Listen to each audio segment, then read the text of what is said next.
Evet arkadaşlar, yeni bir videoya hepiniz hoş geldiniz. Bu video biraz sıkıntılı konuların konuşulacağı bir video. Bir topluluk adına bir sözcü geldi Rise Online tarafında. Normalde daha kalabalık insanlar aslında gelmek istemişti, birçok kişi. Sıkıntı yaşayan, müzdarip olan vesaire. Fakat biz çok ses karmaşası olacak diye içlerinden bir tane sözcü diyebileceğimiz kişi geldi. Şimdi ona bazı sorular soracağız. Bazı sıkıntılar varmış Rise Online tarafında. Hatta aslında baktığımız zaman söylendiği gibi ise bu iddialar, şakası söylüyorum, çok büyük sıkıntılar, hatta öyle söyleyebilirim size net bir şekilde. Bunların hepsini şimdi bakacağız, konuşacağız. Sizlerden ricam, bu videoyu gerçekten ne bileyim bir like atın, bir yorum atın. Bir şey ağzıma da oturmuyor. Bana bunları söyletmeyin, olur mu? Yapın işte bunları da beyler, yani çok basit bir şey bunlar. Şunu da çok istiyorum sizden. Rise Online tarafıyla alakalı yapacağımız bu röportaj videosunda gelip konuşan arkadaşın anlattığı şeyleri yaşayan ya da benzerini olduğunu iddia eden ya da aynı düşüncede olan kişiler var ise, sizden ricam lütfen yorumlara bunları yazın ki en azından belki yönetim tarafının bir dikkatini çeker bu video. Bir şey olur, belki siklerler, bilmiyorum artık. Öncelikle bu videoya girmeden önce tekrardan şunu da hatırlatmak istiyorum arkadaşlar. Ben Rise Online tarafına yaklaşık 3-4 gündür kendilerinden cevap bekliyorum. Ries isimli, Discord'daki Ries isimli yetkiliden, Beerfuck dediğimiz yetkiliden cevap bekliyorum. Kendileri herhangi bir şekilde bu video ile alakalı isterseniz buyurun gelin siz de cevap verin. Hani en azından havada kalmasın bu durum. Ya da oyunculardan gelen sorulara cevap verin diye kendilerine davet ettiğimizde Ries zaten cevap bile vermedi. Onun haricinde Beerfuck biz bir yönetim tarafına bunu bildireceğiz falan tarzında bir konuşma yaptı. Hani bilgi veririz size dedi. 3 gün geçti, 4 gün geçti neredeyse. Herhangi bir bilgide ya da geri dönüş olmadı. Bizim de tabii ki yalvaracak halimiz yok bu konuda. O yüzden konukları tek başına getirmek zorunda kaldık. Bilginiz olsun, yani bana tutup da seni Knight mı tuttu amına koyayım öyle yapmayın yani, tamam mı? Şimdi ben çok uzatmadan hemen konuğumuza söz veriyorum beyler. Onur, sesim geliyor mu? Geliyor geliyor duyuyorum. Hoş geldin öncelikle. Hoş bulduk, selamlar. Nasılsın, iyisin?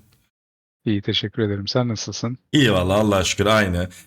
Dilersen sen önce bir kendini tanıt istiyorsan. Ondan sonra ben zaten videonun girişinde arkadaşlara bahsetmiştim. Bir topluluk adına aslında senin buraya geldiğini. İstersen sen de ufaktan bir bahset, ondan sonra sorularımıza geçelim. Eee, Ben yaklaşık 20 senedir MMORPG oynuyorum. Bunun son 2,5 senesi Rise Online'a geçti.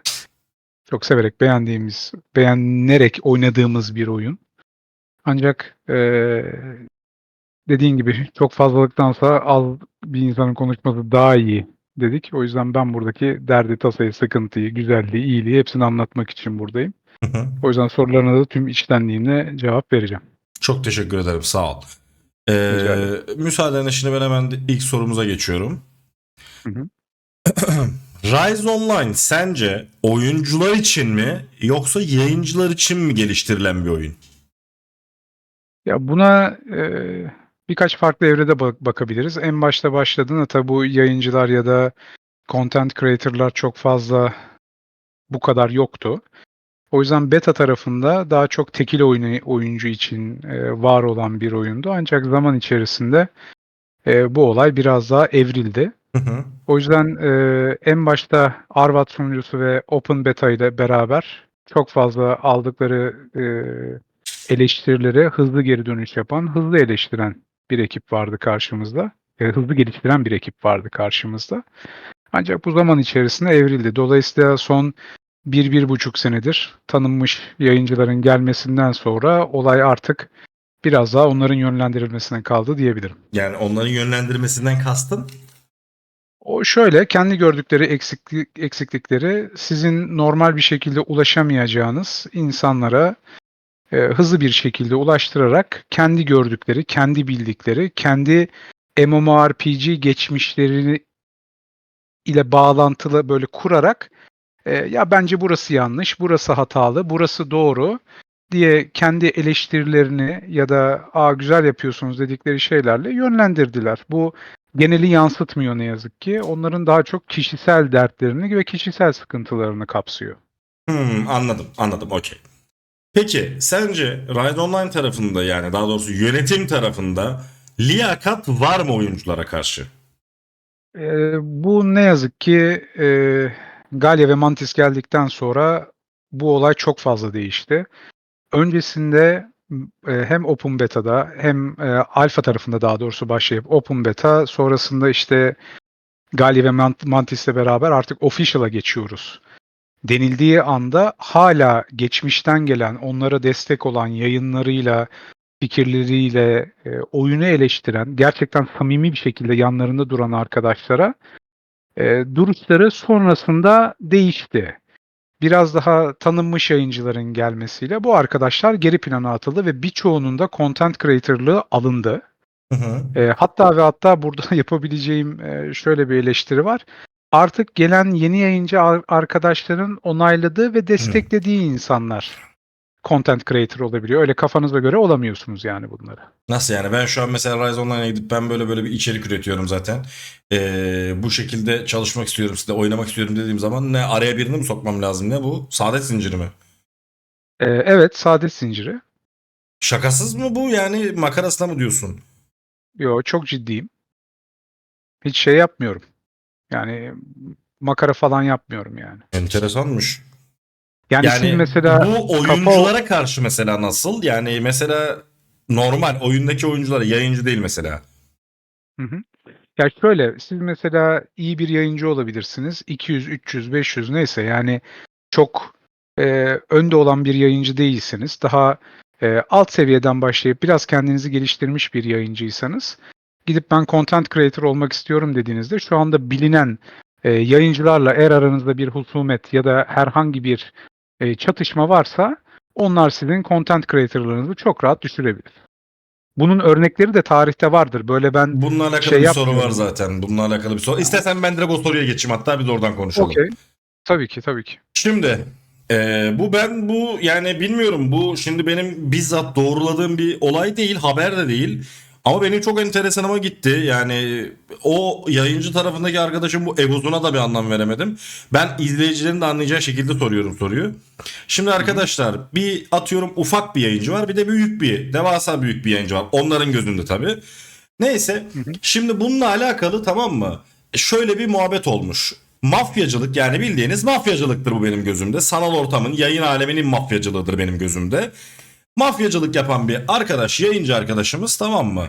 Başka bir yayıncı, küçük bir yayıncı kardeşimiz de oyun içerisinde bir sorun yaşamış. Hı Oyun hı. içerisinde sorun yaşadıktan sonra önce Rise Online ekibine yazmış, işte bu adam gitmezse ben giderim falan filan, ya bu gidecek ya ben gideceğim falan tarzında bir konuşma yapmış galiba. Onun Hı hı. haricinde e, yayıncı arkadaşımıza sponsor olan, tamam mı, Vatan Game'in kendisine ulaşmış. Onu atın yoksa papaz oluruz tarzında bir bazı konuşmalar yapmış. Bu Hı hı. olaylarla alakalı da Vatan Game'e de buradan çok çok teşekkür ederim bu arada. Gerçekten bu olaylar zinciri anlatıldığı gibi ise siz adamsınız, amına koyayım, tamam mı? Yani niye bunu da böyle söyledim? Bu olaydan sonra Vatan Game hiçbir şekilde umursamayıp o adamla çalışmaya da devam etmişler. Küçük müçük ya da orta sınıf neyse dinlememişler. Bu konuda da gerçekten ben helal olsun diyorum kendilerine. Yani benim zaten kendi sponsorum da var. Millet yanlış anlamasın yani bu konuşmayı da. Bu olayın aslı astarı nedir? Bunu bize bir tam anlatır mısın? Şöyle söyleyeyim, kendisi bilinen de bir yayıncı. Hatta beta süresinden beri bu oyunu oynayan, İsmini gerçekten verebilirsin bu gönül arada yayıncının vermiş. kimse. Şut Savenyon kendisi. Hı hı. Oğuz. Gerçekten bu oyuna ciddi emek vermiş. Her noktada e, eğitici, öğretici, gerçekten bazı şeyleri deneyimleyerek, videolarıyla, yayınlarıyla insanlara böyle ışık tutacak bilgileri vermiş. Her şeyi baştan sona ortaya dökmüş bir kardeşimiz. Bu Yani mağdur edilen arkadaş değil mi? bu mağdur edilen Okey. arkadaş. Burada ben Vatan Game'e de dediğin gibi çok teşekkür ederim. Çok omurgalı insanlarmış. Evet. Sahibini ayrıca kutluyorum kendisinin. Çünkü bu olaylar ve bu yayıncı olan arkadaş kendilerini aradığında bu adam işte oyuna zarar veriyor. Onun bir sözleşmesini değiştirmeniz lazım. İşte onu göndermeniz lazım. Onu göndermezseniz olaylar sizin için sıkıntılı olur gibi cümleler kullanıyor kendisi. Yani Kendisi ne bu zannediyor? bu şey mi acaba? yanlış anlama beni. Hani bu Ebu muhabbeti de döndü ya bir ara. Biliyorsun yayıncılar tarafında da yok bir tane arkadaşın şarkılarına işte zorla rehin tutmuş falan mafyacılık yapmışlar. Yani bunun bir de şimdi MMORPG tarafında mı çıkmış acaba mafyacılık oynayanlar? Ya o arkadaş kim mesela bunu yapan? Abi şöyle bir durum var. Bu arkadaşın ismini telaffuz etmek dahi istemiyorum. Çünkü Eee, bir insanın ekmeğiyle oynamak bu kadar kolay olmamalı. Sen herkesle şahsi olarak bir mesele geliştirebilirsin. Aranızda yaşanabilir. Burada bir sıkıntı yok ama onun para kazandığı ya da ailesini geçindirdiği, kendisini geçindirdiği bir sisteme bu şekilde zarar vermeye çalışmak mantıklı değil. Çünkü bunlar kendi ya oyunda polemik çıkabilir, polemik yaratabilirsin. Bu izlenmeni de arttırabilir. Ancak bunu kalkıp reel hayata döktüğün vakit herkesin bir yerde bir tanıdığı var. Ama ben sana şunu söyleyeyim. Sonrasında O yayıncı kimse bunun ismini söylemen lazım yani bu tarz bir olay yapan kişinin. tabii yani benim açımdan bir sıkıntı yok. Levo yaptı zaten bunu. Kendisi de bunu söyleyecektir. Çünkü kendisi de canlı yayında bu çocuğun daha sonrasında content creator'lığı falan da alındı. Yani bayağı bir sıkıntı yaşadı. 2 sene, 2,5 sene sabah akşam günde 4 saat, 5 saat yayın yapan bir adamın content creator'lığını aldı Rise Online ekibi. Şu an Yani yalansa alınmış halde mi? tabii canım alındı. Ve bu adam hala oynamaya devam ediyor ve hala o oyunu ayakta tutmak için Twitch'te yayın yapıyor bu çocuk. Yani Levo niye böyle Şimdi bir olaya girmiş ben onu da anlamadım. abi çok çok basit çünkü şimdi abi bak sadece Levo özelinde söylemiyorum. Ben bu adamı özelden tanımam. Kendisini bilmem. Oturup bir sohbet muhabbet etmişliğim yok. Ama bu arkadaşı takip eden arkadaşlar kendileri de göreceklerdir ki e, kendisiyle çatışan, kendisiyle problem yaşayan, polemik yaşayan insanlarla olabildiğince uğraşır. Elinden geleni ardına koymaz. Dolayısıyla bu arkadaşın da yayıncı yani sponsoru kimse kendisi de ona gidip bir mage'lerle warrior'lar arasında bir problem oldu. Warrior'ların damage'leri, mage'lerin vurdukları damage'lar değişti bir dönem. Bu değiştiği vakitte işte şöyle bir sıkıntı oldu. E, Mage'ler daha az vurmaya, warrior'lar tek atmaya başladılar. Bunu da bütün mage'ler Galya'da dediler ki biz bir protesto yapıyoruz. Bu değişen şeylerden dolayı biz muzdaripiz. Karakterlerinize item koyduğumuzda da demişler çok fazla oynamıyor. Bunun sorumlusu da bu arkadaş. Çünkü her yayında aralıksız saatlerce mage'lerin damage'ları büyük, mage'lerin damage'ları fazla, mage'ler zaten böyle, mage'ler şöyle diye düzenli olarak bir yayın yapıyordu. Dolayısıyla sen de biliyorsun yani PvP serverlarda dahil olmak üzere server'ı ayakta tutan ana temel mage'tir abi. Yani. Sen bir mage'i çok güçsüz hale getirirsen bir bakarsın ondan sonra meliler birbirini Ya parmaklıyor yani Mage'in ortada. Hiçbir olayı şey şu, olmaz. Mage'in olayı şudur. Yakalarsa pusuda ters düşürürse tek atar, içine adam sokturursa tek yer. Budur Mage. Okey, zaten burada bir sorun yok ama mage'lerin pusuda olması ya da kafa kafaya geldiklerinde ya da yandan bir vurmaya çalıştıklarında da yatıramadıkları bir Melih vardı. Bununla alakalı 5-6 klan birleşti ve bir protesto yaptılar. Burada bu arkadaş kendisine yani Oğuz dediğimiz arkadaş Levo'nun kendisine küfür etmese ya da bir şey söylemese dahi yandan bir arkadaşın yayına gelip sövmesinden sonra bu çocuğa bilendiler. Bununla alakalı videolarda vesairede her şeyde var yani söylediğim her şey kanıtlı baştan sona. Tamam. Hiç öyle uzağa gitmeye falan Ya da oyun gerek yok. içinde muhabbet döndükten sonra bu iş ne oldu da mesela hani Şöyle insanların ekmeğiyle oynama boyutuna geldi ben onu anlamadım şu an. hemen. Şimdi bak abi şöyle söyleyeyim. Sen şimdi mesela bir YouTube kanalın var. 15 bin, 20 bin, 50 bin, 100 bin yarın öbür gün Allah nasip etsin 1 milyona kadar gideceksin. Eyvallah. Sen YouTube kanalın büyüdükçe sen kendini daha büyük görmeye başlayacaksın Güç ondan sonra. Bu abi zehirlenmesi. herkese güç zehirlenmesi oluyor. Şimdi bu adam daha öncesinde gitti. Bak konumuz Levo değil. Buraya da dönsün istemiyorum ama Hı hı. daha öncesinde Night Online'da oynadı. Bir Allah kulu bunu iplemedi. Yazdı, yazdı, yazdı. Onu yapın, bunu yapın. Mail atıyor, konuşmaya çalışıyor. Abi kimse iplemedi. En sonunda da oyunu bıraktı. Buraya geldi. Abi en başta geldiğinde biz çok sevindik. Dedik ki abi çok güzel. Bak insanlar tanıyacak, o olacak, bu olacak. En başta da gayet güzel gidiyordu. Sonrasında Yani kendi yayınında da zaten bunlar var. Bizim de sana sunabileceğimiz videolar var.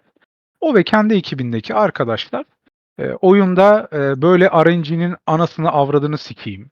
Böyle oyunun anasını avradını sikeyim diye konuşmalara da gittiler. Yani güç zehirlenmesinin level'ını anlatmaya çalışıyorum sana burada.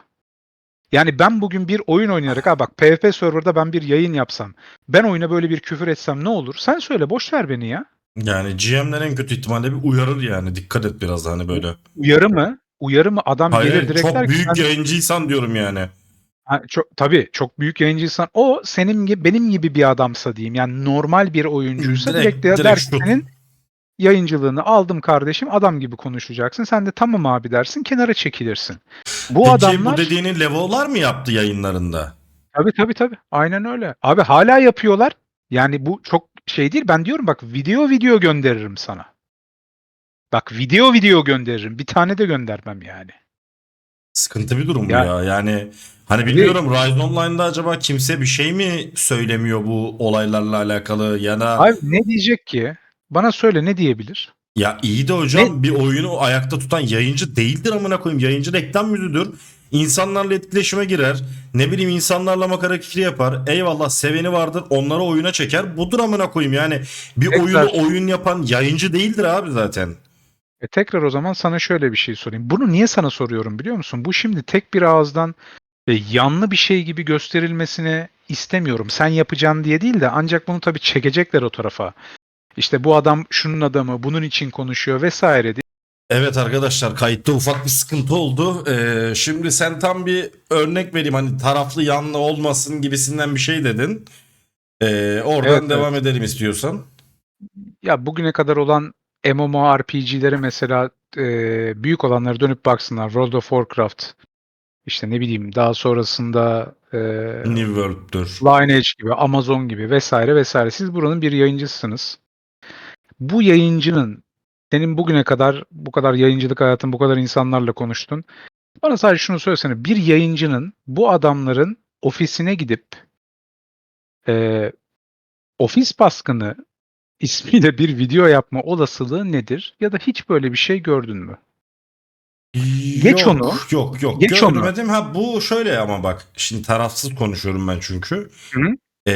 Bu mesela şeydir, hani Rise Online Türk yapımıdır. Türk bir yayıncısıyla böyle bir etkileşim, hani insanlara bir samimi gözükmek için. Hadi buna eyvallah, evet, devamını dinliyorum.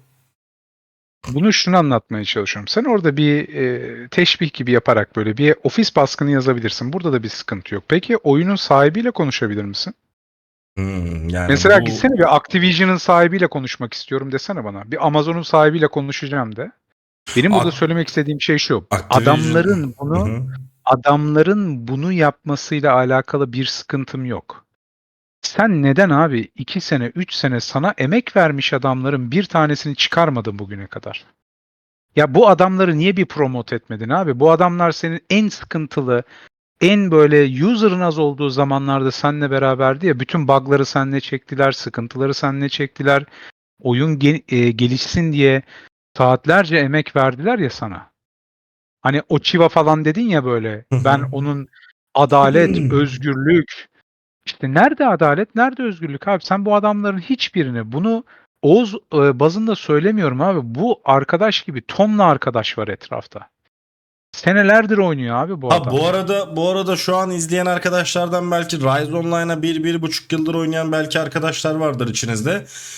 Arkadaşlar, öncelikle ne Onur misafirimiz ne de ben şöyle söyleyeyim size. Ben kendim Usko'daki çarımı bozup Rise'ın açılış zamanında gitmiş adamımdır. Açık kapalı betasında oynadım. Ve bizim oynadığımız zaman, bilmeyenler için söylüyorum. Yani oyunda yarım saatte bir crash yemeğini sikiyorlardı, affedersiniz. Bu bir. İkincisi, Tabii bir canım. etkinlik açılıyordu. Etkinliğe bir patlıyordu amına koyayım. Girerken crash yeni dersin. İşte 1000 kişi katılmış, 50 tanesi girebiliyor mu dersin. Ne sorunlar vardı belli değil, anladınız mı? Craft bir anda habersizce kapatılırdı oyun içinde. İşte ne bileyim, gece saat 11 tam PK atıyoruz. Akşam 10 mesela lap diye amına koyayım bir sıkıntı çıktı arkadaşlar. Güncelleme atmamız lazım deyip 2 saat 3 saat oyun bakıma alınmadı. Biz bu zamanları yaşayıp oyunda 50 tane bug varken o bug'ları iyi niyetle bildiren insanlarız. Yani bize tutup da salak salak yorumlarınızı lütfen kendinize saklayın, olur mu? Hani bizimkisi burada bir şey şey değil. Bok atmak, karalamak değil abi. Bizimkisi burada şu. Ya farkında değilsiniz ya sizin de sikinizde değil. Biz aslında bunu anlatıp vurgulamaya çalışıyorduk şu anda. Diyorum ve buyur devam et istersen. Orada bence hikaye şu abi. Mevzu A kişisini B kişisini götürmek değil. Yani bu adamı oraya götürüp oraya çıkarmak değil. Abi sen geçmişten gelen oyuncularına sahip çıkmazsan, sonradan gelen bu tırnak içerisinde söylüyorum tanınmış insanları kalkıp bu kadar el üstünde tutarsan o zaman adama şu soruyu sorarlar. Ya bu arkadaşlar niye her PvP server'ın açılışında var? Kim la? Sorarım abi. Ha?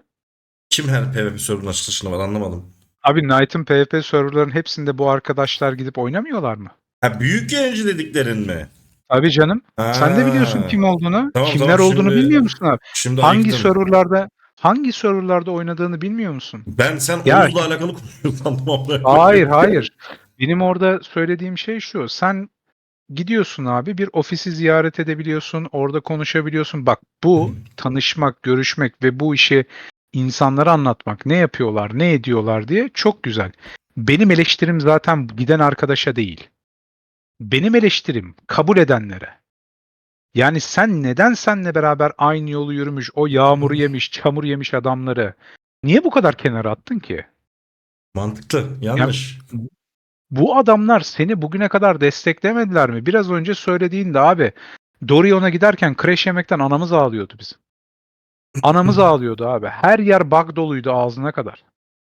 Belki bilmeyen Hadi şimdi o. arkadaşlar vardır. Hatta benim en komik bulduğum bug'lardan birisi. Ben yönetime bildirmiştim bunu bu arada kendim. Benim tıkıt geçmişime de bakabilirler yani yalan yok 2022'deki. Hani bu şey var ya Rockstone şu an oyundaki taş kazıyorlar falan. Evet. O Rockstone'u kırdıktan sonra böyle parçalara bölünüyordu ya. Hı hı. O parçalara dağılırken böyle o Rockstone işte Iron Ore gibi tarzı itemler. Üstünden geçersen tam kırılmadan seni var ya böyle nasıl biliyor musun? Gökyüzüne bir fırlatıyor haritada uçarak gidiyorsun. Aynen işte. Neler Tam nelerdi olarak, ya. tam olarak bundan bahsediyorum. Sen bunun çilesini çekmiş bir adamsın abi ve sonrasında oyun tam bir yerlere gelmişken tanınmış Twitch'te yayın yapan, kitle şu anda yayın yapan insanları alıyorsun ve geride kalanı bir kenara atıyorsun. Evet. Abi o zaman liyakat ne diye sorduğunda ben de diyorum ki ya ben liyakatın ne olduğunu biliyorum da Rise Online'ın ne kadar bildiği konusunda bir bilgim yok. Anladım. Eyvallah teşekkür ederim.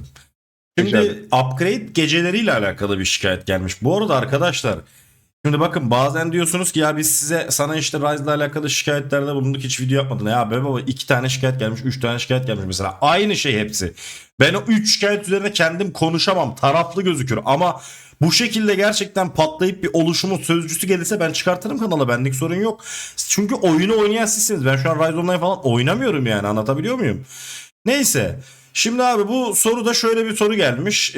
Arkadaşımız demiş ki ya amına koyayım upgrade geceleri yapıyor yayıncılar full büyük yayıncılar. Sence kendi paralarıyla mı upgrade yapıyorlar? 2 gecede bir 100 bin liralık upgrade hayırdır amına koyayım sen kaç para kazanıyorsun? Abi soru efsane gerçekten. Yani Ben aynı fikirdeyim bu konuda. Sen ya, trilyonların olsa ne olursa olsun yani işin sonunda her gece 50 bin 100 bin harcayabiliyorsan ben seni ayakta alkışlarım. Ama senin harcamadığını biliyorum. Bak burası nasıl çok yani? ilginç bir durum. Abi çok basit yani. Bugün şimdi bu yayıncı arkadaşların sponsoru kim? Class Game. Evet. Class Game'in sahibi kim? Rise Online'ın sahibi zaten. Hı hı. Şimdi sponsor kim abi o zaman? Kim oluyor yani bu bağlamda baktığında? Abi Rise Online'ın kendisi yayıncıya sponsor olmuş oluyor zaten. Aynı insan diyorum bak sahip olduğu için Peki aynı ama mantıkla yayınlarda bakarak bakıyorum. pazardan falan topluyorlar itemleri yayıncılar. Onu nasıl yapıyorlar mesela? Abi çok basit. Sınırsız GB sağlanırsa sana ne yapacaksın? Gideceksin toplayacaksın abi bu kadar basit. Yani bu GB'ler nereden geliyor? Kendileri mi kasıyorlar? Farm mı atıyorlarmış? Yani benim şimdi bu konuda hani diyorum ya sana Daha komiğini söyleyeyim kanıt mi? delil olmadan ben yorum yapamıyorum ama sen Abi konuşabilirsin. Ahmetciğim çok basit bir şey var. Bana şunu eğer söylerse biri ben aynı şekilde bir video daha yaparız. Ben özür dilerim kendilerinden. Hı hı. Kendilerinin bana farm attığı, kendilerinin bana oturup 50 bin 100 bin lirayı her gün nasıl kastıklarını anlatacak bir delikanlı varsa Ben teşekkür ederim abi, sağ olasın derim, kenara çekilirim. Ama biz burada şunu biliyoruz daha öncesinden ki sen de bunu videolarda görebilirsin. Daha öncesinde Night Online oynayan arkadaşların eee karlarını bozarlarken, oyunlarını bırakırlarken Buy No Game'e itemları verdiğini biliyor musun? Ben biliyorum. Geri iade ettiğini biliyorum. Videoları var çünkü bunların YouTube'da istemediğin kadar. Uzku tarafından mı bu? Tabii canım. Hmm. Aynı sistemi zaten burada yapıyorlar. Ne farkı var abi? Yani bir tanesi Rise Online'da mavi, oyun bir yönetimine tane item verdiği yayıncı var mı hani oynasın falan gibisinden? yok öyle bir şey yok. Ben Ha. bak burada Rise Online yönetimiyle alakalı bir şeyim yok. Benim Hmm. sponsor olan bu sitenin sahibi, diyorum ki aynı zamanda Rise Online'ın da sahibi zaten. Bunu da herkes zaten ya bilmemen zaten mümkün değil. Yok Çünkü canım. bakarsan firmaların zaten sahibi aynı. Benim burada söylediğim şey şu. Bu adamlara siz sponsor oluyorsunuz. Bunları veriyorsunuz ve bu adamlar upgrade yapıyorlar. Hı Ve hı. server'ın e, bütün matematiğinin içinden geçiyorlar. Çünkü geçen gün mesela ben videoda izledim. Artı 10 basıldı bu server'da. Orada bir arkadaş, user arkadaşın item'ını upgrade yaptılar. Sonra artı 10'a yürüdüler. Bakıyorsun abi, 2 yayından bir artı 9, artı 8'ler, itemlar havada uçuşuyor. Peki o zaman şunu sormak lazım. Mesela bu Class Game'in ya da Rise Online'ın bu desteklediği arkadaşlar, bu dağıtılan paralar, bu kadar upgrade'ler peki oyunculara mesela Premium'da indirim diye geri verilse daha güzel olmayacak mıydı? Bir şeyler daha uygun fiyatlı olsaydı, bugün en başta çıktıklarında yola biz kardeşim bunu uygun olarak yapacağız, biz Türk firmasıyız, biz şöyleyiz, biz böyleyiz dediğinde bir aylık premium ve pus masrafları bir oyuncunun ne kadar? Bir Şu ona an mı? bakılsın abi. Şu an tabii Hı canım. hı. Bir bak bakalım abi ne kadar. Ya Bugün bir ben ben onun videosunu yapmıştım. Hani ortalama böyle PK atan bir adamsan bütün her şeyini fullersen böyle 3-4 bin liraya denk geliyordu. Ben o videoda da bunu söyledim aslında. Bana şey lincini yaptılar orada. Ya kardeşim öyle diyorsun da biz onun farmını çıkartıyoruz. Bedava değil ki amına koyayım. Zamanın gidiyor oğlum senin de. Nasıl bir kafa lan bu? Ya bak bu Knight'ta da var. Ben çok uyuz olurum bu kafaya. Ben diyorum ki aylık pus masrafı burada 4 milyon olmuş diyorum mesela. Oyun fark etmiyor. Adam diyor ki ben oyun içinden çıkartıyorum ama onu diyor 2 haftada. Reis 2 haftan ömründen gidiyor biliyorsun değil mi amına koyayım? Hani ölümsüzsen paylaş bize de sırrını. Enteresan ya kitle valla yani boşu boşuna bir şey sen savunmak için. sen yani Super Mario bile oynasan bugün abi, eğer onun karşılığında bir şey veriyorlarsa sana, sen zaten kazanıyorsun. Yani X bir tane oyunda da bunu kazanabilirsin. Bu bir özellik değil. Çünkü zaman ayırıyorsun. O zamanında karşılığını alıyorsun. Ya bir de ben bir Ay, şey söyleyeyim mi? Bak bunu sakın yanlış anlamasın kimse. Bak ben de yayıncıyım. Abi ben şimdi şuna çok uyuz oluyorum. Yani bazen mesela Rise'dır, Knight'tır fark etmiyor. Yani böyle yayınları izliyorum mesela böyle. Yani bak mesela ben şöyle bir şeye denk geliyorum abi. Adam mesela yayıncı tamam mı? Upgrade yapıyor. 50-100 milyar yok 300 milyarlık kasa yok 500 milyarlık kasa. Adamın tipe bakıyorum amına koyayım. Ya aylık 40 milyardan fazla para kazanıyorsa beni cümle alem siksin. Ve bu adam abi, 400 milyarlık bir item basıyor artı 9'a diyor ki ben bunu ona atacağım. Ya siktir oradan. Yani bu aptal abi, aptal şeyleri yapmayın ya. Millet bir de bunları izliyor amına koyayım. Kendi basıyor sanıyor. Abi bak bu tarz oyun söylemiyorum bakın. Ben şu an kendim farklı bir muhabbetten bahsediyorum. Yapay bir de hareketler yapıyorsunuz. Adam amına koyayım 1 milyonluk artı 10 item basmış 1 milyonluk. Ha ha hu yapıyor. Oğlum ne şempanze misin sen amına koyayım? Böyle bir hareket yapamazsın ya. Ben sana bir söyleyeyim mi? Ben monitörün amına koyarım. Yayın kapanır bak. Net söylüyorum. Ben mesela 1 milyonluk artı 10 bir item basayım. Ben anasını sikeyim 2 monitörü tost yaparım böyle birbirine yani. O yüzden hani tamam herkesin ya şeyi farklıdır, tepkisi farklıdır, soğukkanlıdır eyvallah. Ama yani tutup da yapmam amına koyayım. Yapmayın da kanka. Yani oyun yaptırıyorsa size bunu mesela hangi oyun olduğu fark etmiyor. Yani bari ne bileyim önceden bir tiyatro eğitimi alın bir şey yapın amına koyayım ya. Hani çok yapay geliyorsunuz anladınız mı? Ben niye patladıysam bir anda sinirlendim neyse. şöyle abi, orada da şöyle bir şey var. Mesela daha onun bir üst level'ı var. 100 bin liralık çanta yakıyor. Bitti abi değil mi? Tüh be. Tüh mü? Oğlum sen 5 5 tane 3 asgari ay ücret çalışıyor yaktın. amına koyayım 100 bin liraya. Ben rahatsız mısın oğlum yani? Hani yani 5 asgari ücret yaktın lan. Ya böyle bir bu zaten olayın ne kadar kendi cebinden çıkıp çıkmadığını zaten net olarak Ya ben gösteriyorsunuz. geçenlerde 5-10 bin lira PvP'de upgrade yaptım. İtemler yanınca böyle önüne amına koyayım dedim. Alt F4'e çektim, yayını kapattım ya, benim tadım uzun kaçtı. Yani Abi ondan sonra ben gülemem, anladın mı? Ben kendimi biliyorum ya. mümkün değil abi. Zaten bak o söylemeye çalıştığım şey şu. Bunlar ilgi çekmek için ya show business tarafındaysan abi bunlar ilgi çekmek için okey ama bunu her gün yaparsan bu abi yani hem samimi değil hem bu kimin parası abi? Kimin parasıyla kim ne yapıyor? Bir de o Yani ya itemlar basıldıktan bunları da sonra oyuncu sorar, anladın mı yani, amına koyayım, doğal. abi niye sormayayım ya? Ben şunu soruyorum abi. Benim verdiğim premium parası bunlara GB olarak mı gidiyor? Benim sorduğum soru bu. Ya Yani çok basit abi. Sen benim paramı aldın. Ben bu adamı mı giydiriyorum abi şu anda? Çünkü bu adam bastığını kullanıyor kardeşim. Ben de şunu soruyorum. Bu kadar insan sana bu kadar destek olmuş. Adalet dediğin, herkese eşitlik diye en başta sattığın bu oyun var ya, biz sana inandık abi. Biz senin samimiyetine inandık. Bu oyuna geldik. Şimdi diyorum ki eşitlik algısını saçma sapan bir yere evrilttin sen. Sen eyvallah. şimdi yeniden Rise Online'a başlasan artı 9'la artı 5 full setli adamları nasıl kesebileceğini anlat bana ki ben de bileyim yani. İmkanı yok Ya canım, bak nereye? bu bir tane iki tane değil ha. Bu bir tane iki tane değil yani. Tamam abi adam 2 sene 3 senedir oynuyordur. Yapmıştır etmiştir. Okey tamam güzel. Artı 9 artı 10. Abi bir 20'yi de aç o zaman. Artı 20'ye gitsin bu adam. Devam et yani. Çok güzel oluyor ya böyle. Acayip güzel yani. Süper PK var şu anda. Şimdi Yani diğer soruya geçeyim istersen. buyur buyur.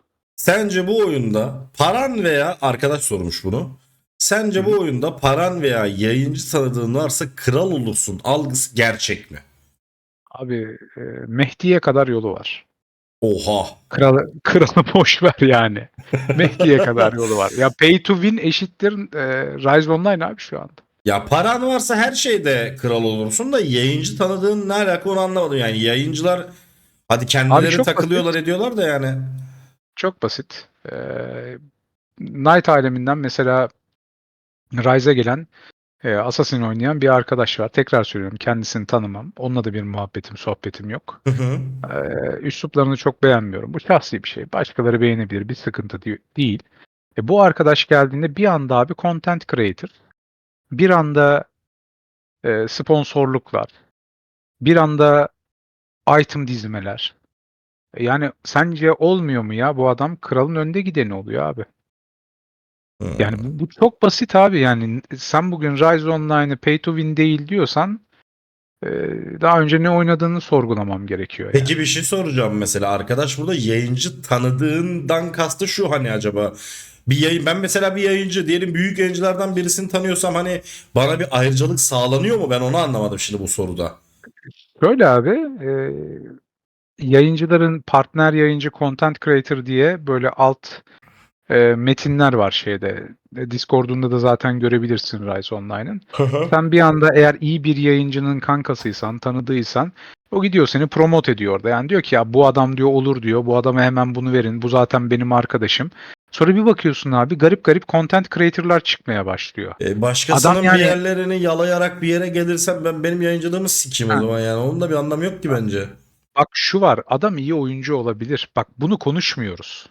Ya iyi Ben oyuncuysa biraz önce turnuvaya de katılsın, şunu amına koyayım. gördük işte turnuvada şimdi artı 9 artı 10'larda gezen abiler turnuvada ne oldu? Caciki. turnuvayı Caciki oldular turnuvayı abi. turnuvayı E, izlemedim de. müdür mouse yok çünkü olmuyor anladın mı? Olmaz. Olmaz yani. Bak oraya Domenico Vacco geldi. Oraya Yahel geldi. Hı hı. Bunlar cayır cayır oynadılar abi. Cayır cayır oynadılar. Ya Tek hele kelime Asas edemezsin bu Warrior adamlar. oynuyor değil mi? Asas Warrior oynuyor ya hele galiba. Abi bak bir şey sana söyleyeyim mi? Adamı beğenirsin beğenmezsin kardeşim. Adamlar getirdiler partilerini pat pat pat oynadılar gittiler baba. Vallahi Hiçbir bir şey şey söyleyeyim mi? söyleyemiyorum. Yanlış anlama Bak beni. Burada Domenico'yu bak bak, net bir tam şey daha Domenico söyleyeyim. ile alakalı bir şey söyleyeceğim ben de. Millet Hı? mesela bazen diyor ya hani, ya işte Domenico Vacco makro kardeşim falan filan. Ya bu amına kodumun oyununda beyler makro kullanmayanınız yok. Kendinizi kandırmayın, tamam mı? Aynı makroyu siz de kullanın o zaman, aynı oynayamazsınız oğlum bak. Murat bizim kanala geldi röportaja. Adam zaten burada bahsetti o makro muhabbetini. Adam mesela şunu söyledi. Kardeşim diyor Twitch'te diyor 10 bin 15 bin izleniyorum diyor. Adam gelmiş diyor chatten abi makro musun diye soruyor. Ulan salak diyor. Evet desem diyor amına koyayım 2 milyonluk adamın çarındayız diyor. Adamın çarı banlanacak. Yani buna zaten cevap veremem ki ben diyor o zaman. Neyse bunları da geçtim. İnsanların mesela böyle oyunculara bok atma şeyi de vardı. Bak mesela dediğin gibi turnuvada ilk Rise Online turnuvasını ben izledim. Oğlum turnuvaya katılmayan bile ben kralım diyen bir sürü yayıncı vardı. Ne oldu onlara amına koyayım? Hepiniz çok iyi oynuyordunuz oyunu. Çünkü abi şöyle oluyor. Şimdi makro ile oynamak başka bir hikaye. Mesela ben Domenico'nun mesela makro ile oynadığını ve bunun zaten zamanında kendi videoları yani ses kayıtları vesaire de çıktı. Adam zaten bunu inkar etmiyor. Mevzu şu abi. Olayı sadece mouse o bu yapmıyor. Adamın oyunu okuması, Tabii ki. reaksiyonları bunlar başka bir hikaye abi. Yani dolayısıyla ben mesela o turnuvada gördüm ki işte bu itemleri olan abiler oraya geldiğinde bir baktım bazıları turnuvada yok. Bir baktım bazısı işte sonradan ziyaret etmeye geliyor. Abi bir çıkıp oynayaydın bir göreydik ya. Ha, oyunda ya Ne zaten oldu? birçoğundan klavye sesi bile gelmiyor oyunda amına koyayım E artık. abi ne oldu yani? Şimdi Neyse. diğer soruya geçiyorum. Rise Online yönetimi tarafsız ve adaletli olsaydı bu oyun nasıl olurdu? Ya belki yaşça küçük kardeşlerimiz vardır. Yani de dinleyen böyle yaşı büyük olanlar yani kulaklığı takmalarını isteyeceğim. Anasını sikerdi ortalığı. Rise Online mı? Çok net abi. Bak o samimiyeti en başta yakalanan o şeyi, o insanları düşünen tavırları aynı şekilde devam etseydi şu an Türkiye'de MMORPG dediğinde Rise Online derdin geçerdin abi çünkü. Çok netim yani. Doğru, doğru. Şimdi Eyvallah. burada Hı. birçok insan yapılan haksızlıklara, kendi verilen emeklerine değer verilmemesine, yayıncıların sözü dışında hiçbir şey yapılmamasına isyan ettiler. Çünkü biz buradayız abi görmüyor musun beni diyorum. Hani bunun skeçi falan var ya YouTube'da böyle bir iki tane programın skeci var. Abi ben buradayım beni görmüyor musun diye bağırıyor ya. Hakikaten böyle abi ben buradayım yani. Niye beni görmüyorsun? Ya Ben üzücü sana bir üzücü bir durum ya. ya zaten abi bak ben bunları anlatırken ya da arkadaşlarla konuşurken de bu şey gibi yani bizim oyun gibi anladın mı? Biz yapmışız gibi abi. Biz her noktasında içindeydik bunların yani. Ya beni de dinleme abi. Çok bir önemli değil ya. Bu arada Ama sana 2 sene başlarda ben yani %30 zararla restanla çarımı bozup geldiğim zamanlarda bile yemin ederim o kadar sıkıntı varken bile habire kendi içimizde arkadaşlarla yani cidden ben mesela kendim bir oyun yapsaydım bu kadar üstüne düşmezdim. Çok net söylüyorum bunu bu arada. Mesela burada şunu sorgulamak lazım. Bizim gibi insanlar niye oyunu bıraktı? Niye Heh, bıraktık mesela? Pus mu çok pahalı? Yok benim param var alırım. Ben PvP'de upgrade 15-20 milyar harcıyorum mesela bir şey oluyor kafam atıyor. Yani senin ya 2-3 milyarlık pusunu mu alamam mesela aylık? mevzu işte pus o bu değil abi. Mevzu bir de eminim ilerideki sorularda da soracaksındır bana ama birazdan mafyacılığa döndü oyunun içerisinde. İnsanlar bunlardan da bıktılar. O zaman Yani sen şimdi hah, bu diğer konuya soruya geçeyim gelirsin. istiyorsan ayrıcalıkla alakalı. Olur. Oyunda yayıncılara ayrıcalık verilmesi veyahut da tanınması topluluğu sence nasıl etkiliyor? Ee, Mesela ayrıcalığı da bu bak bunun cevabı biraz uzun. O yüzden biraz zamanını alacağım. Çünkü bu birkaç tane alt konusu var bunun. Hı hı. Bir tanesi şu. Siz oyunda herhangi bir şekilde e, gidip mesela bir adamı 10 kere 20 kere kesebiliyorsunuz ama bir yayıncıyı kesemezsiniz. O ne demek la? Size atak ban verilir size. Hemen sizi şikayet ederler. Nasıl şikayet eder amına koyayım? Abi çok basit bir şey var. Gene bir yayıncı arkadaş. Tekrar tekrar isimleri söylemek istemiyorum. Metin 2 mi Çünkü lan bu? hemen söyleyeyim. Bunu biz oynarken biz kendimiz yaptık zaten. Bu arkadaşla takıştığımız süre zarfında gittik, kestik, gittik, kestik. Adamı arıyoruz abi. Karşımıza çıkıyor. Onu tekliyoruz falan filan. Ya dedi bu yayıncılar dedi bu şekilde de trollenmesi, devamlı üstüne oynanması doğru bir şey değil dedi. 12 saat geçmedi. Discord'da bir tane yayıncıların bu şekilde devamlı takip edilip kesilmesi, ghost yapılması atak ban sebebidir. Nasıl olacak şimdi? Ya ben belki bu adama gıcık oluyorum abi. Sana ne? Bu var mı Sana ne ya? harbiden?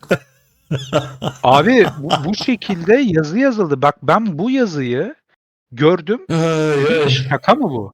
Mesela biri beni tutsa sabah akşam kesse bir şey yapmayacaksın. Ama yayıncı olduğu zaman yok abi olmaz. Peki şu var.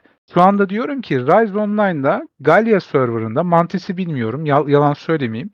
Gallia serverında slotlar paylaştırılmış durumda. Nasıl Hadi lan? sana bir bilgi. Ben sana şimdi bu yayın bittikten sonra bir video atacağım. Videoyu çeken kardeşi çok teşekkür ederim. Ee, Bir parti adam geliyor, tamam mı? Bu adamlar işte bu yeni çıkan setlerin ismini unuttum. Knight'taki ismi Mithril. Şimdi çıkanların ismini Radiant. Radiant. Yaşa. Radiant kasıyorlar abi. Yanlarında da bir tane klan var. Bu klanla daha öncesinde ittifak yapmış olan diğer klan. Çünkü bu arkadaşlar karşı ırka geçiyorlar. Önceki ittifakları diğer ırkta kalıyor. Adamlar geliyorlar. Radyant kasan iki parti var. Birincisi eski ittifakları, diğeri alelade bir parti. Geliyor, alelade partiyi kesiyor, diğerine dokunmuyor gidiyor abi. Adam bunun Peki videosunu çekiyor. oyun kurallarında bu yasak mı? Yasak, çok net. Ha, Kendi ittifak kendi yasak yani. açıklamaları. İttifak her türlü yasak. Okey, okey. Sonra bu Tamam, videoyu videoyu YouTube'a çekip yönetime atıyor. atmadınız mı hiç? Dur sakin hemen anlatacağım. Hiç hızlanma. Burası çok eğlenceli çünkü. Tamam. Adam video çekiyor, videoyu YouTube'a yüklüyor. Bak sana diyorum linki atacağım. Sen izle videonun Tamam, sonunda. sen bana linki at, ben Discord'dan atayım. Videodan merak eden arkadaşlar benim Discord'a gelip izleyebilirler video hangi ne videosuysa. Hemen video bu konuşma bittikten sonra hemen atıyorum. Lütfen at. Yok, sıkıntı yok. Şeyden Biz, sonra yaparız ya, videodan sonra. biz de şunu yaptık. Dedik ki abi bak burada bir ittifak var. Adam geliyor bunu kesiyor, diğerine dokunmuyor. Bu adamlar gelmeden, karşı ırktaki ittifakı gelmeden, daha önce ittifak yaptığı arkadaşlar gelmeden herkesi tavna çekiyor. Adamlar geliyorlar, vuruyorlar. Sonra videoda dönerken çocuk, yani tekrardan farm atmak için aynı slota dönerken yolda bir kere daha kesiyorlar. Bu ittifakın mage'i abi yanlarından bu partinin koşarak slota gidiyor. Diyoruz ki GM'e atılıyor bunlar. Ya arkadaş burada bir ittifak yok mu? Diyoruz. Adam diyor ki ben diyor yorum yapamam. Ya abi geç şimdi yorumu ya. Burada bir ittifak olduğu aleni değil mi? Bu adamların ceza alması gerekmiyor mu? Ben diyor bak bunu söyleyen arkadaşın ismini vermeyeceğim. Ama gelsinler burada yayınlasınlar. Yazılarıyla, sesleriyle rezil ederim. Bak yapmasınlar sakın. Ben şimdi bunları banlarsam 5 dakika sonra yönetimden gelirler ve bunlar açılır. Kim bunlar amına Ya koyayım da peki? başımıza iş alırız deyip kendisi bu adamları banlayamadılar. Nasıl hikaye? Bir şey soracağım. Ya bu çok farklı bir iddia, itham diyeyim. Şu an görmediğim için videoyu ama Sıkıntı yok abi. benim Şu şunu anda merak ediyorum ben. Yani oyun yönetimi niye banlayamıyormuş bu adamları? Ben anlamadım yani. Kaseti falan mı var oyunun sahibinin? Ne amına koyayım olay? abi hiçbir fikrim yok. İnan ben de çok merak ediyorum. Bak ben de çok merak ediyorum. Hiçbir fikrim yok. Ama her şey apaçık olmasına rağmen her şey ortada videolu, kanıtlı. Ya ittifakın ağababası var burada denilmesine rağmen adam bunu gördüğünde kabul etmesine rağmen hiçbir şey yapamadılar. Ve iddia ediyorum yapamazlar da. Yani sen git bir oyuncu olarak geldi ki bu adamlar ittifak yapıyorlar kardeşim. Elimde bir video var. Al sana videoyu gönderiyorum. Bu ittifak değil mi? Ya işte abi kıvırma ittifak mı değil mi yani? Hiçbir şey yapamadılar abi. Ben de diyorum YouTube'da var ya göndereceğim linki sana. Kendin de otur izle. Ne kadar zaman Sonra önce sen oldu bu olay? vallahi hemen linki bir saniye beklersen açıyorum. Şu anda Tamam. bir ay önce. Bir ay Yeni. önce. Yeni. Oo, sıkıntı ya. Çok sıkıntı. Yeni abi. Yani yönetim bu şekilde çeteleşmelerin önüne geçmezse ben solo oyuncu olarak ne yapabilirim ki oyunda o zaman? Abi Yani. işte onu söylüyorum. Yani solo oyuncunun destekçisiyken neden solo oyuncuya ayrı bir kural koyup yayıncılara ya da destekli bu arkadaşlara neden farklı bir örnek gösteriyorsun? Niye farklı? Sonuç niye değişiyor yani burada? Ya ona da yap abi. Bir ittifak varsa niye eşitlik nerede? Şimdi ben Adalet burada nerede? ben burada şunu merak ediyorum. Bu adamlar o zaman bu şekilde bir yolsuzluk yaptığına dahi banlanamıyorsa 5 dakika sonra açılacak abilerimizse bunlar madem.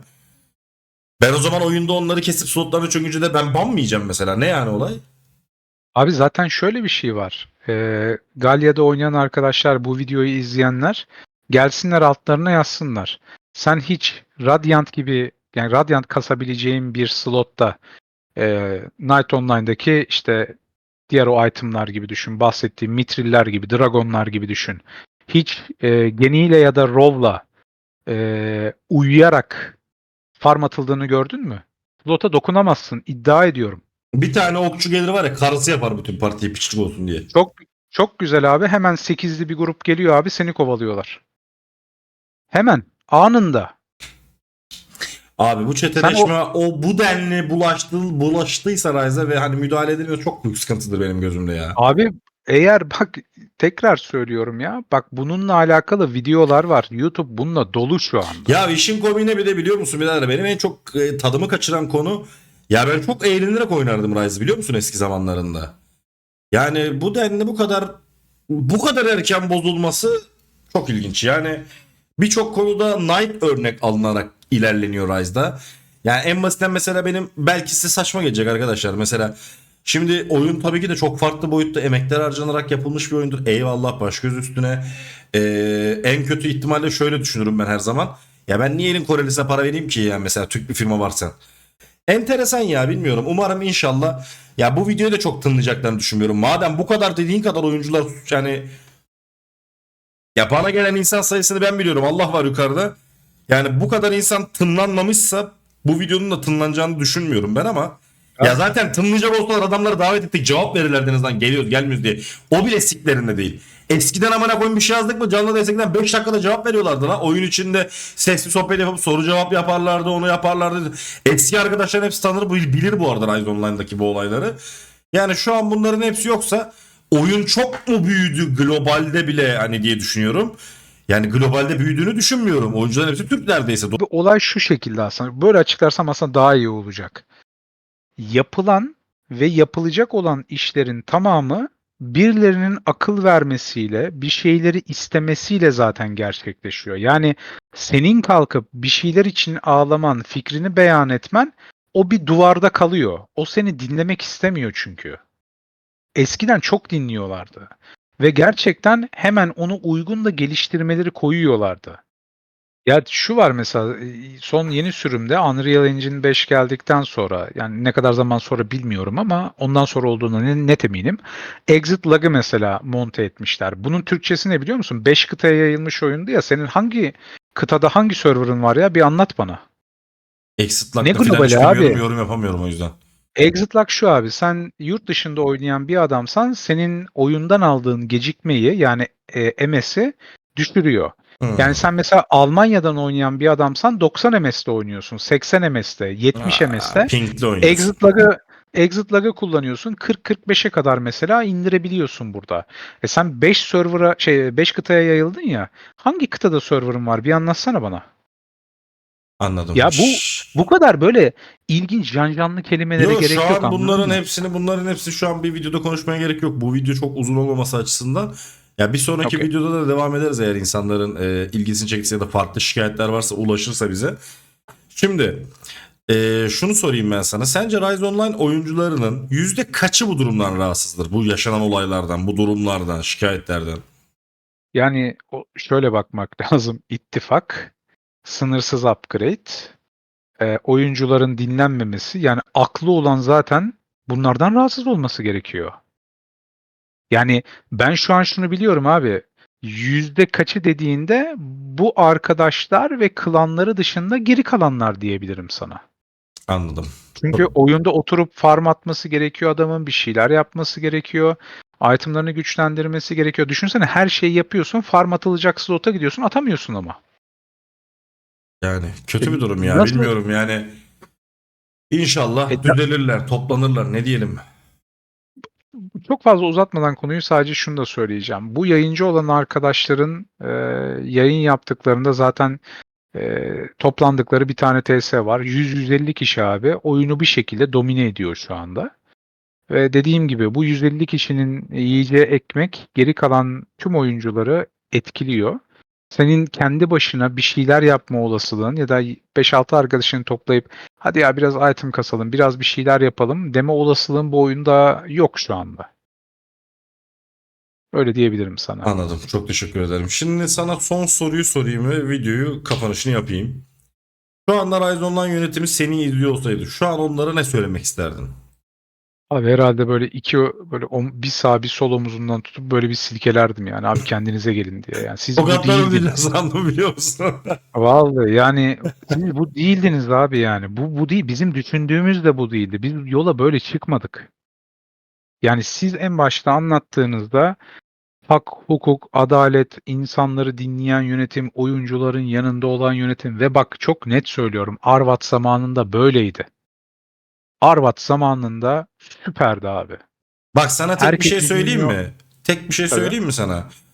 Ben Rise Online'ın Mehmet abinin içinde bulunduğu biz bugünlere nasıl geldik tarzında bir videoları var. Kara Pres'ten bugünlere diye, tamam mı? Evet, O izledim. videonun altında Mehmet abinin attığı yorumun altına ben bir isyan yorumu yazdım. O yoruma dahi cevap veren adamdı Mehmet abiler. Yani bu denli bir olay acaba hani yönetimde oyuna emanet ettikleri kişiler mi art niyetli hareket edip onların mı bilgisi yok diyeceğim. Bu denli bilgilerinin olmama şansı yok. Farklı işlerle uğraşıyorlar diye hiç yönelemiyorlar da bilgileri mi yok gene hani habersizler mi ya da vakit mi ayıramıyorlar bilmiyorum. Ama işte bu da abi anlamanız gereken mevzu şu: bu oyuncunun umurunda olmaz. Olmaz. Bu şey gibi. Ben Starbucks'a gidiyorum kahve içeceğim. Ya bizim şu anda personelimiz eksik de senden parasını alayım da yarın gel al kahveni. Böyle bir şey olabilir mi? Olamaz. Evet. Ya orada şunu da söyleyebilirim. Kapatmadan da burayla bunu da anlatarak kapatırsam daha iyi olur diye düşünüyorum. Hı hı. Ben bugün abi herhangi bir oyunda diyorum bak yönetimden bir insanla rahat rahat görüşemiyorken oyundaki fikirlerini eee, yani Twitch'te eee, bir tık izleniyor ya da bir şeyler yapıyor diye cep telefondan arayarak fikirlerini söyleyebilecek insanlarla neden yan yana oyun oynadığımızı anlamıyorum. Neden ben bu adamlara ulaşamıyorken, fikirlerimi söyleyemiyorken ya da bizi hep beraber işte bir Discord'da toplayıp e, klanların başkanlarıyla ya ne düşünüyorsunuz, ne yapabiliriz, sizin için bunu nasıl geliştirebiliriz diye sorulmuyorken bence işte yayında bence bu mantıksız diyor. Mesela bir şeye reaksiyon veriyor. Bir bakıyorsun abi bir dahaki patch'te o düzelmiş. Abi tamam da o zaman oyunun ismini değiştirin. Benim ismim Onur. Onur Online yapın abi. Rise Online değil ki bu. Yani senin fikrin nerede abi? Sen bir oyuncusun ya. Senin bir fikrin var. Bir şeyi görmüşsün fazla eksik. Bak damage demiyorum. İşte klasların dengesizliği o bu demiyorum ya. Oyunda bir şey gördüm. Bir fikrim var. Diyor ki işte ticket atın. Tamam. Ticket'ı atıyorsun. Çözülmüyor. Tamam abi mantıksız bulunmuş olabilir. Yayıncıya bakıyorsun bu belli o yayıncılara. Abi takır tukur oyunu değiştiriyor herifler. Ya çok komik bir şey var. Adam Warrior oynuyor. Warrior'dan Mage'e geçiyor. Mage'in hata düzeliyor bir anda. Bu ne la? Ya bunu PvP server'da görürsün abi zaten. Başka bir yerde görme Bunu ihtimalin yok. PvP'de bile görmezsin bu arada amına koyayım. Her Orada deyip bile geçiştirirler yani. ya, senin bak tonla yayınına çıkan PvP server yöneten insanlar var. Onlar bile çoğunu dinlemezler yani. Ama He. abi burası ilginç. Yani bir değişik bir Madem bu ortam. kadar bu bazı yayıncı arkadaşlarım madem bu kadar fikirleri sizin için çok önemli, onların çok bilgili olduğunu düşünüyorsunuz. O zaman yayıncılığı bıraktırtıp oyunda yönetim ekibini alsanıza bu adamları. Benim ayrı bir sorum daha olabilir burada.